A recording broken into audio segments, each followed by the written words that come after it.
So नमस्कार मित्रांनो, मी संभाजी पाटील स्वागत करतोय तुमचा सॅम्स ट्रॅव्हल प्लॅन या आपल्या मराठी ब्लॉगमध्ये. जिथे आज आलोय आपण एका धार्मिक स्थळाला व्हिजिट करायला. आणि ते पवित्र स्थळ म्हणजे भारतातील 51 शक्तिपीठांपैकी एक शक्तिपीठ म्हणजे अंबाजी शक्तिपीठ. आणि आपण आहोत आता गुजरातमध्ये बनासकांठा जिल्ह्यामध्ये अंबाजी गावामध्ये, जिथे अंबाजी शक्तिपीठ आहे. आणि इथे कसं पोचायचं, कधी यायचं, इथे काय काय एक्सप्लोर करू शकता, या सगळ्या गोष्टी तुम्हाला या व्हिडिओमध्ये बघायला भेटेल. तुर्तास व्हिडिओला सबस्क्राईब करायला विसरू नका आणि बेल आयकॉनवरती क्लिक करायला विसरू नका, म्हणजे माझ्या पुढच्या ट्रिपचे तुम्हाला नोटिफिकेशन येत राहतील. सो चला या धार्मिक सफरीची सुरुवात करूया.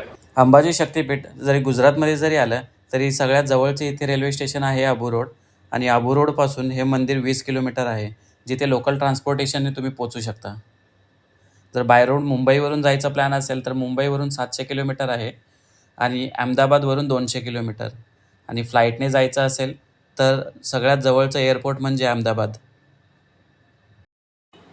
अंबाजी हे गुजरात राजस्थान बॉर्डरवर एक छोटंसं गाव आहे आणि या गावाच्या मध्यभागी आहे अंबाजी मंदिर, जे अंबाजी बस स्टॉपपासून फक्त 300 ते 400 मीटर अंतरावरती आहे.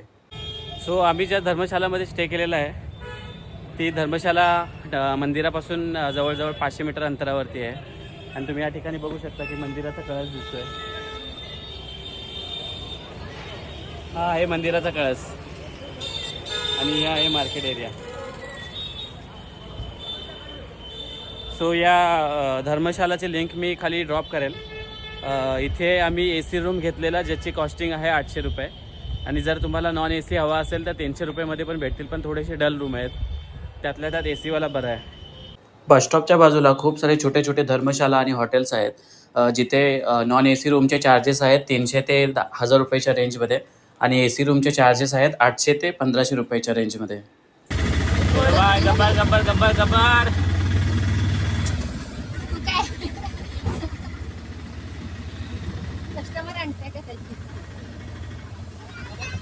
गब्बर गब्बर. सो आता वाजलेत 5 आणि 5 वाजल्यामुळे मंदिर 4:30 वाजता बंद झालंय. तर आपण चाललोय आता गब्बर पर्वतावरती, कारण दर्शन तर आता आपल्याला घ्यायला जमणार नाहीये. त्याच्यासाठी आपल्याला उद्या सकाळी जावं लागेल. तर मेन बस स्टॉप पासून 4 ते 5 किलोमीटर वरती आहे गब्बर पर्वत, जिथे 20-20 रुपयामध्ये तुम्हाला शेअर ऑटो भेटतील. तर वरती बघूया आपल्याला काय काय पाहायला भेटेल गब्बर पर्वतावरती. नावच गब्बर आहे.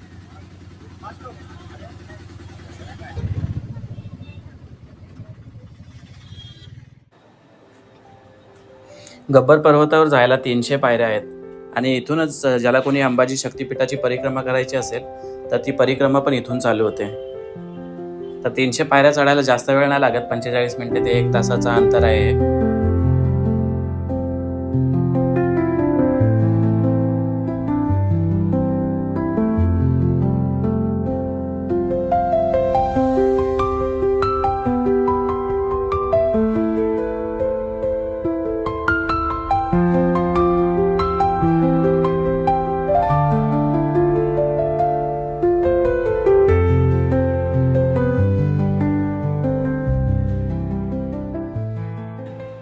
जर कोणाला ट्रेकिंग करायची नसेल तर त्यांच्यासाठी रोपवेची सुविधा पण अवेलेबल आहे आणि रोपवेचे चार्जेस आहेत 100 रुपये प्रति व्यक्ती. रोपवेचं तिकीट काउंटर आहे या पर्वताच्या पायथ्यालाच. जर विकेंड असेल तर विकेंडला जास्त गर्दी असते, त्यामुळे थोडंसं लवकर जाऊन लवकर तिकीट घ्या जर रोपवेने जायचं असेल तर.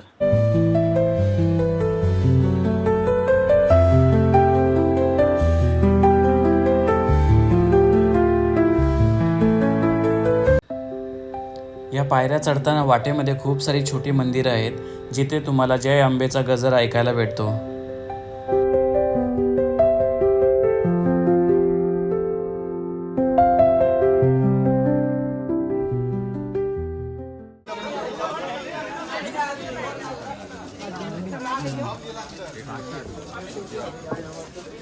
ગબ્બર ઉપર ચડવાનું માટે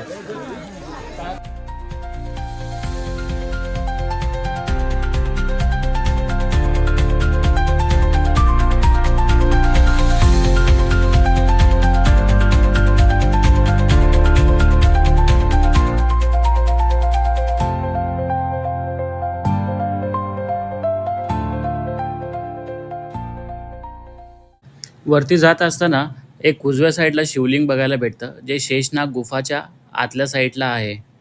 आणि हे एक गुफा एक नॅचरल फॉर्मेशन मानलं जातं.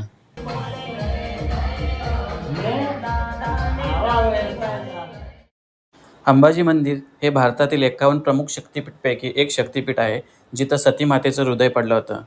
इथे देवीला आरासुरी अंबा पण म्हणतात.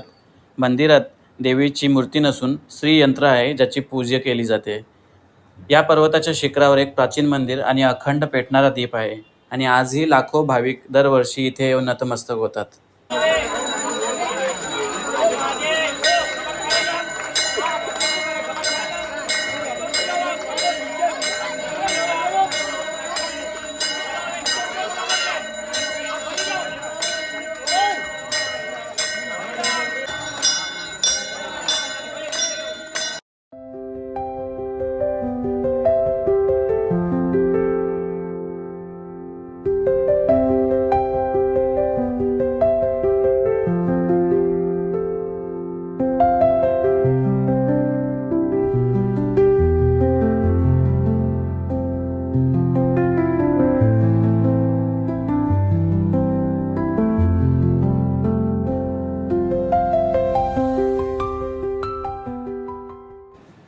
दुसऱ्या दिवशी सकाळी आम्ही अंबाजीच्या मेन मंदिरामध्ये दर्शन घेण्यासाठी गेलो. मेन मंदिरामध्ये फोन अलाउड नसल्यामुळे आपल्याला व्हिडिओ काही शूट करता आले नाहीत.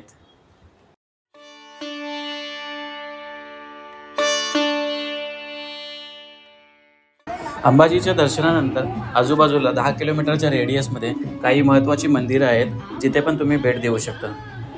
आम्ही नेमकं दहीहंडीच्या दिवशी अंबाजीला आलेलो, त्यामुळे आम्हाला इकडची दहीहंडी पण बघायला भेटली.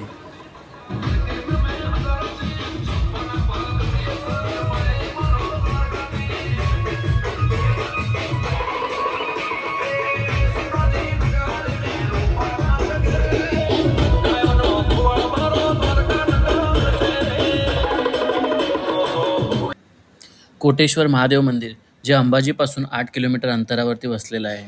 हे प्राचीन शिवमंदिर निसर्गाच्या कुशीत असून महादेवांचं पवित्र स्थान मानलं जातं. इथे यायला तुम्ही डायरेक्ट शेअरिंग ऑटो करू शकता, ज्याचे चार्जेस 30 रुपये प्रति व्यक्ती. कामाक्षी मंदिर, जे देवी कामाक्षीला समर्पित आहे. येथे 51 शक्तिपीठांची पुनर्निर्मिती केली आहे आणि त्यांचे छोटे छोटे मूर्ती आहेत. म्हणजे आपल्याला सर्व 51 शक्तिपीठं बघायला इथे भेटतील. आणि या मंदिराची रचना ही दक्षिण भारतातील मंदिरासारखी आहे. आणि हे आहे कैलाश टेकरी महादेव टेम्पल. कैलाश टेकरी कारण थोडंसं टेकडीवरती आहे म्हणून. आणि इथे अंबाजी मातेच्या बाजूलाच ऑलमोस्ट 5 किलोमीटरवरती सगळे हे छोटे छोटे टेम्पल्स आहेत एक्सप्लोअर करायला. तर तुम्ही डायरेक्ट ऑटो पण हायर करू शकता किंवा शेअरिंग ऑटो करत करत तुम्ही एक्सप्लोअर करू शकता. सो मित्रांनो, व्हिडिओ कसा वाटला हे कमेंटद्वारे नक्की कळवा आणि व्हिडिओ आवडला असेल तर लाईक आणि सबस्क्राईब करायला विसरू नका. भेटूया पुढच्या व्हिडिओमध्ये.